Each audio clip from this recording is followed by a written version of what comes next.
Bonjour ou bonsoir à tous, vous qui regardez les vidéos que ce soit le jour ou la nuit, ici DVD Pro Catch.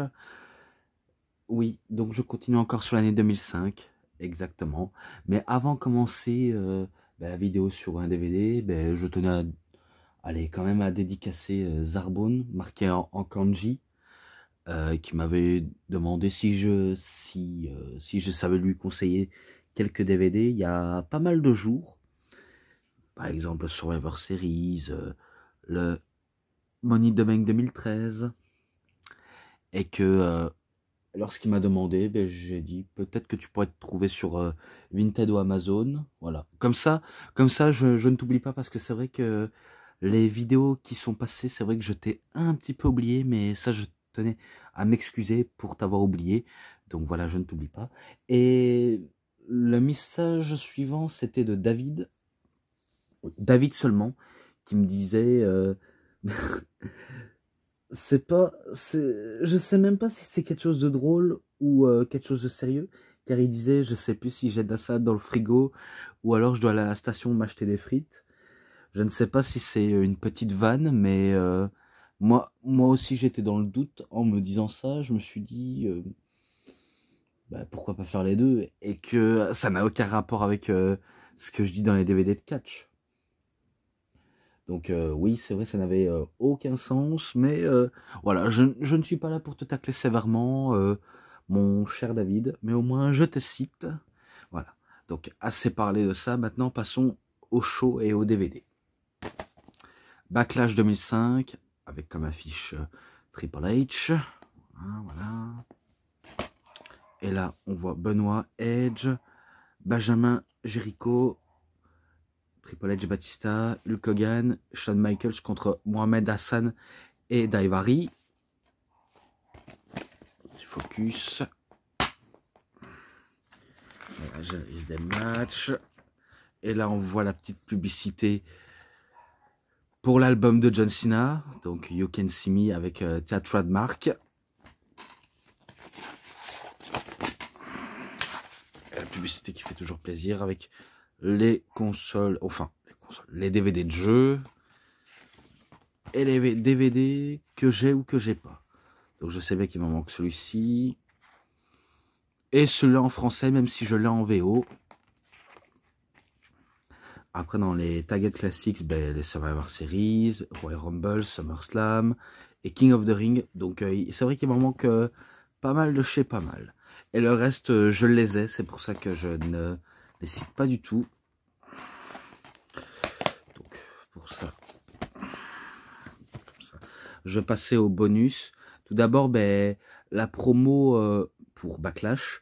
Donc, Triple H, Batista partie 2. Donc, comme quoi ils vont s'affronter pour la deuxième fois. Hulk Hogan et Shawn Michaels contre Mohamed Hassan et Daivari. Et là, c'est du côté de Raw. Tout d'abord, l'histoire du pedigree, ça c'est quand ils nous montrent des compilations de pedigree de la part de Triple H. Et là, ce scènement-là, c'était du côté de Raw, donc le 25 du 4 en 2005. C'est là où Viscera invite Trish au restaurant. Et que, je me rappelle, lui, il avait sorti dans sa poche un paquet de préservatifs.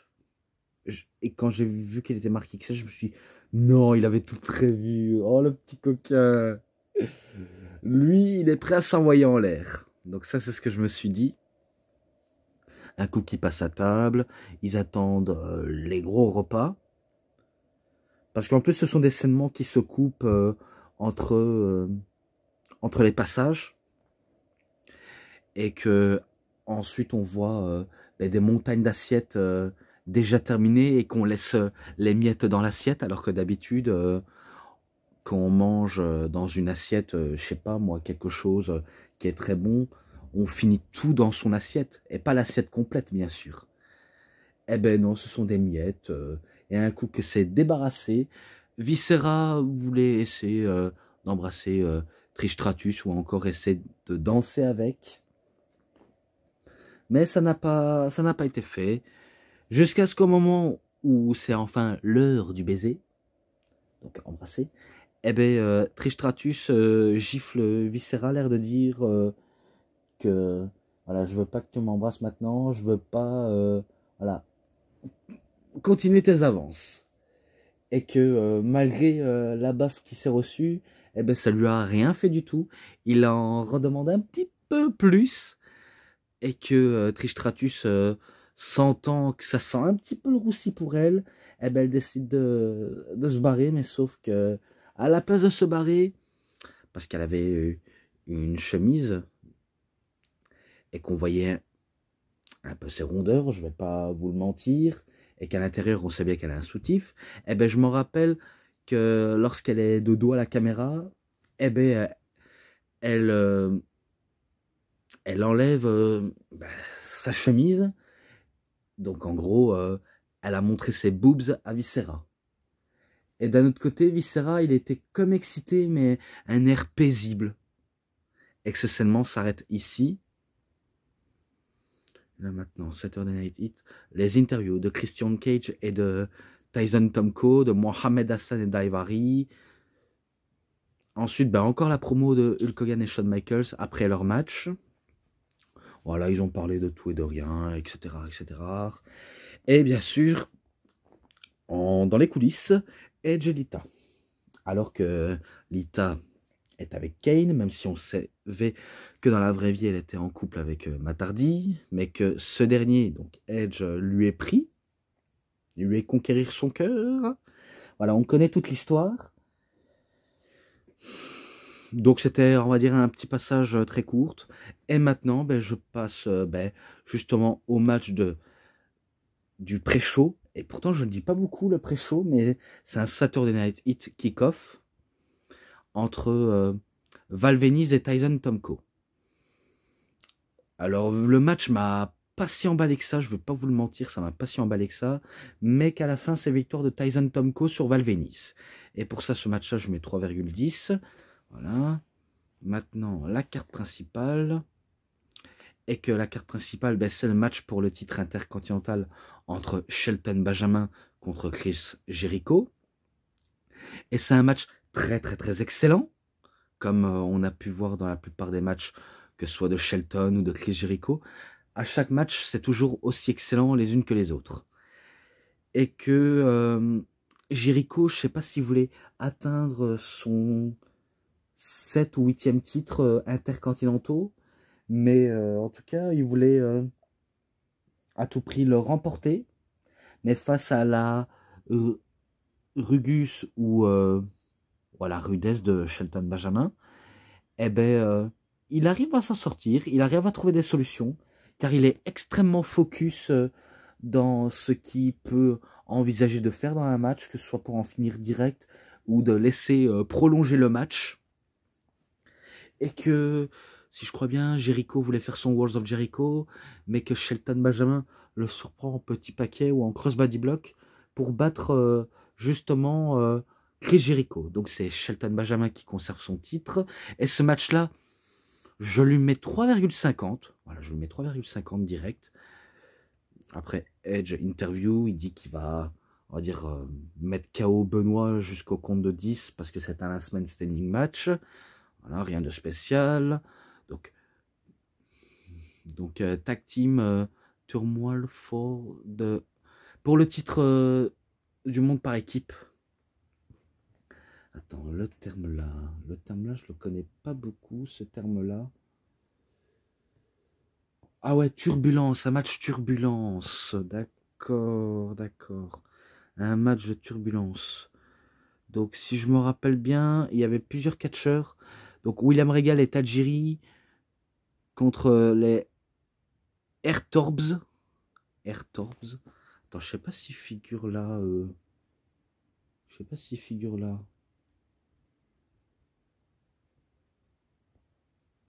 Non, il ne figure pas dedans. Par contre, Airdorps, je ne les connais pas personnellement, mais que si je crois bien, ils perdent face à William Regal et Tajiri. Donc voilà, après ça repoursuit avec Simon Dean contre Maven. Voilà, donc il repoursuit. Et si je crois bien, Simon Dean et Maven perdent aussi facilement, jusqu'à ce qu'ils qui font face à la résistance, et que là, ils sont à leur comble, William Regal et Tajiri, car faut dire, ils sont tellement dans une impasse qu'ils peuvent se faire surprendre à tout moment. Et que malgré ça, ils continuent le match, mais à la fin, ce sera soit Sylvain Grenier qui va tirer le froc de William Regal pour remporter le match, jusqu'à ce qu'il reste The Hurricane et Rousey, donc l'équipe de super-héros. Donc à mon avis, c'est ça le match Turbulence. Et que j'avais pas compris. C'est presque un gauntlet match. Un gauntlet match modif. Et que si je me rappelle bien, après que la Résistance affronte Hurricane et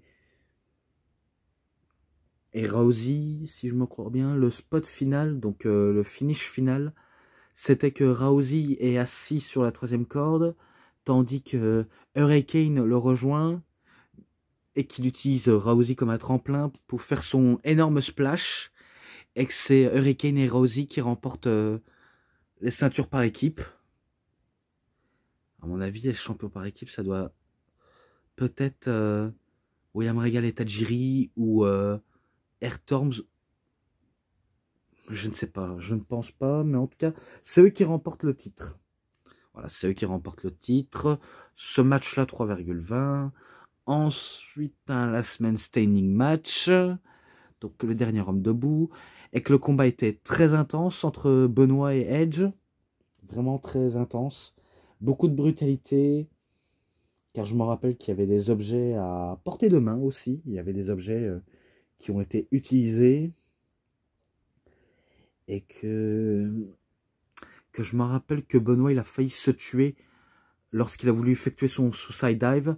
Mais sauf que Edge avait pris une couvercle de poubelle pour le fracasser sous le crâne. Donc pour le faire calmer. Il va le massacrer plusieurs fois avec couvercle de poubelle. Même si Benoît se défend et qu'il veut partir directement en crêpeur crossface. Mais sauf que Chris s'est fait une nouvelle fois contrer ou esquiver par Edge. Et lorsqu'ils ont ramené une échelle, je me rappelle que Chris Benoit voulait faire son flying ou, bien alors, diving headbutt. Mais sauf qu'il a sauté dans le vide et il se fait mal tout seul. Jusqu'à ce que Edge voulait faire son A-Plan DDT, mais sauf qu'il y a contre et après ça va passer. Mais que les deux hommes ne veulent pas rester au sol. Et pourtant, Edge fait un spear sur Chris Benoit et Chris Benoit, il se remet debout et c'est là où Edge a une solution. Dans sa mallette de Money in the Bank, où il a le contrat, donc il enlève le contrat, mais il avait caché une brique sous sa mallette pour lui fracasser l'arrière de la tête. Pardonnez-moi si vous avez entendu que j'ai lâché un re, donc je m'excuse. Donc il voulait le fracasser la tête avec le coup de brique. Et là, Benoit ne s'en relèvera pas. Donc Chris Benoit ne s'en relèvera pas de ce coup-là. Donc c'est victoire de Edge. Bon, certes, il a volé le match, mais bon, il faut s'en sortir de différentes manières, ce qui est logique. Et ce match-là, 3,60, je le mettrais. Je le mettrais ça, peut-être. Ensuite, Kane parle avec Lita dans les vestiaires. Bon, rien de spécial. Jerry Lawler interview les divas de Raw sur le ring. Bref, c'est pas trop aussi mon truc. Ensuite, Viscera parle avec Trish Stratus dans les coulisses également, jusqu'à ce que les deux monstres, donc Kane et Viscera, s'affrontent. Et qu'ils étaient tous les deux accompagnés par deux femmes. Donc oui, Lita du côté de Kane et Trish Stratus du côté de Viscera. Alors c'est pas du beau catch, je vais pas vous le cacher, ce n'est pas du beau catch. C'est juste du catch de géants qui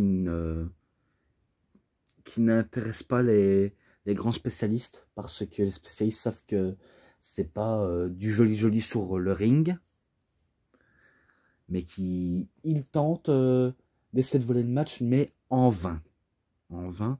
Donc peut-être que Viscera voulait remporter d'office la victoire, mais sauf que Kane, tellement rusé, ne va pas se laisser battre aussi facilement, faut pas déconner non plus, et que c'est lui qui arrive à faire un chokeslam malgré la difficulté à le soulever entièrement, mais il effectue le chokeslam pour battre Viscera.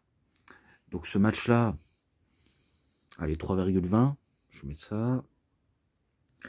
Et maintenant, match par équipe entre Shawn Michaels et Hulk Hogan contre Mohamed Hassan et Daivari. Oui, les Américains contre les Irans. Je ne sais pas s'ils sont réellement d'origine iranienne, mais il me semble que Daivari peut-être, et que Mohamed Hassan, il a une autre origine, mais que la WWE avait dû lui donner ce nom-là pour jouer le rôle d'un terroriste, à la manière de Ben Laden. Mais sauf que, voilà, une idée a été refusée parce que, à cause des plaintes, tout ça, etc., comme quoi il y a déjà eu des terroristes par le passé, il ne faut pas que ça se reproduise. Donc ils ont dû annuler ce genre de saignement de terrorisme, même si on se rappelle Mohamed Hassan quand il était en rivalité avec l'Undertaker, et qu'il avait amené des bandes de gangs cagoulés, comme si c'était des vrais terroristes. Bref, c'était un saignement assez bizarre. Et que là, ben, c'est face à, justement aux légendes, et que je sais, vous saviez peut-être, si vous ne le saviez pas, je ne donne pas cher de la peau de Mohamed Hassan et Daivari. Car en connaissant les légendes, on sait que c'est eux qui vont remporter le match. Un truc à reprocher pour Hulk Hogan, c'est vrai que lorsque il est prêt à en finir, par exemple quand il est dans son second souffle, il fait 2-3 coups, un big boot, son seul défaut c'est qu'il communique trop avec la foule et qu'il prend trop son temps. Après, on s'étonne pourquoi les gens interviennent pour lui casser son finish, quoi. Parce que allez, il prend trop son temps et que c'est pas le moment pour ça, il faut terminer le match. Un truc qui n'est pas son cas, c'est vraiment pas du tout dans son cas. Mais après tout, c'est quand même eux qui remportent le match.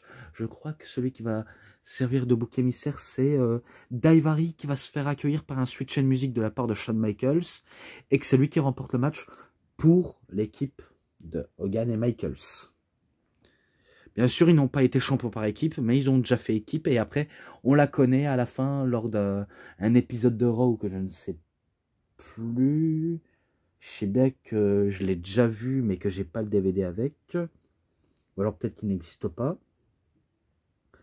Mais je sais qu'on l'a tous vu, c'est quand Shawn Michaels il trahit Hulk Hogan pour être en rivalité avec lui. Mais c'est pas ce moment-là, c'est lors d'un épisode de Raw. Donc il célèbre enfin avec le public. Et concernant Hassan et Daivari, bon, je vais dire un mot en arabe, même si je ne suis pas arabe. Eh ben, ils se sont fait hagga. Voilà, ils se sont pris la hagga de leur vie. Tandis que les Américains, certes, ils ont pris la raclée de leur vie, mais ils sont toujours entiers. Car ils sont encore debout, à communier avec la foule, à faire des poses plastiques, à entendre les cris de la foule, en tendant l'oreille, même en amenant un gars du public qui se met torse-poil et qui monte son tatouage dans le dos de Hulk Hogan, même si j'ai remarqué, en haut du dos, il avait des poils, encore des poils, donc je pense qu'il s'est pas très bien rasé au niveau du dos. Mais bon, c'est un fan du Hulkster, du fait qu'il montre son tatouage qui représente Hulk Hogan, ça leur fera plaisir, mais passage passé. Donc ce match-là, je le mets 3,40, malgré tout, je mets ça. Ensuite, Triple H se fait interviewer parce qu'il est prêt à combattre. Mais sauf que c'est Christian qui va arriver sur le ring, à faire sa promo. Et bien sûr, il n'y a rien de particulier, même si je me rappelle qu'il disait, il voulait que je fasse un petit rap. Bien sûr, ce n'est pas du rap de Jono, hein. C'est pas du rap de Jono, vu comment on dirait même pas qu'il rappe, on dirait qu'il il tacle des gens sans la moindre rime. On va dire, il parle, mais sans quelque chose qui rime avec, je sais pas moi, une chanson ou un flow. Donc, faut dire, son flow, c'est pas du tout le genre de flow qu'on apprécierait tous. Et qu'il a glissé un petit tacle à John Cena. Voilà, c'est un pas de passage, mais préfère oublier. Et qu'on passe directement au main event, parce que la reste de la promo de Christian et la plupart des promos des autres, j'ai quasiment tous oublié. Ne m'en voulez pas, mais j'ai préféré tout oublier parce que j'ai pas envie de trop m'attarder dessus. Donc pour ça, je passe au main event. Un match qui figure dans le DVD de Batista. Voilà, donc je vous le dis direct, il figure dans le DVD de Batista. Et que, je me rappelle peut-être que Triple H voulait tenter à chaque fois le pedigree, mais que Batista, fort soit-il, ne se laisse pas embarquer dans le pedigree. Et c'est pareil pour Triple H, il ne veut pas se laisser embarquer dans le Batista Bomb.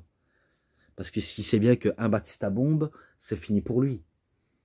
Donc les chances des deux hommes ne peut, on va dire, tourner qu'une seule fois, mais pas deux fois. Et que Triple H voudrait récupérer sa couronne, tandis que Batista compte bien le rester champion, pour prouver que c'est un animal enragé, qui est affamé, et qui c'est un prédateur par excellence, et que c'est un monstre de puissance de muscles. Je me rappelle qu'ils avaient mis un premier arbitre KO jusqu'à ce qu'il y en ait un autre qui arrive, et que lorsque l'autre est arrivé, eh ben, Triple H a donné un coup de pied dans les couilles exprès de l'arbitre. Peut-être qu'il voulait se faire disqualifier, ou alors détruire l'arbitre pour enfin accomplir sa vengeance. Même Ric Flair n'a même pas hésité à intervenir dans le match. C'est pour vous dire qu'il n'a pas hésité un seul instant. Mais malgré l'intervention de Ric Flair, ça n'a pas servi à Triple H de gagner, car je me rappelle quand Batista était dans le coin et que Triple H fait ses droites dans le coin du ring, dans la tempe, dans la tête, et ben il se fait contrer et il se fait prendre un Batista Bomb de la part de Batista. Donc c'est Batista qui remporte une nouvelle fois le match et qui conserve son titre. Et ce match-là, ce sera en description. Ensuite, Backlash musique vidéo. Donc tout le résumé de ce qui s'est passé dans le show. Et moi, j'en ai terminé. Donc voilà, malgré que ce show n'était pas non plus exceptionnel et que c'est rare quand il y a des bons matchs, faut dire qu'il n'y a pas que des bons matchs et pas des bonbons, bien sûr. Et qu'il est loin d'être si excellent, un peu comme No Way Out, il n'est pas si excellent à ce qu'on le dit, mais que je mets une note qui peut parfois convenir ou pas. Donc pour les matchs, les bonus, les interviews, les scènements, les promos et l'ensemble, je lui mets... Je lui mets un 3,80. Ouais, allez, je lui mets un 3,80, ça peut convenir peut-être. Mais bon, voilà. Donc cette review est terminée, c'était DVD Pro Catch, j'espère que ça vous aura vraiment bien plu, et si vous avez aimé cette vidéo, vous savez ce qu'il vous reste à faire, likez la vidéo, commentez, partagez, abonnez-vous à ma chaîne, et cliquez sur la petite cloche pour avoir plus des notifications des prochaines vidéos, et moi je vous dis bonne journée, bonne soirée à tous, au revoir tout le monde pour une prochaine vidéo, à plus à tous les fans de catch, allez, bye.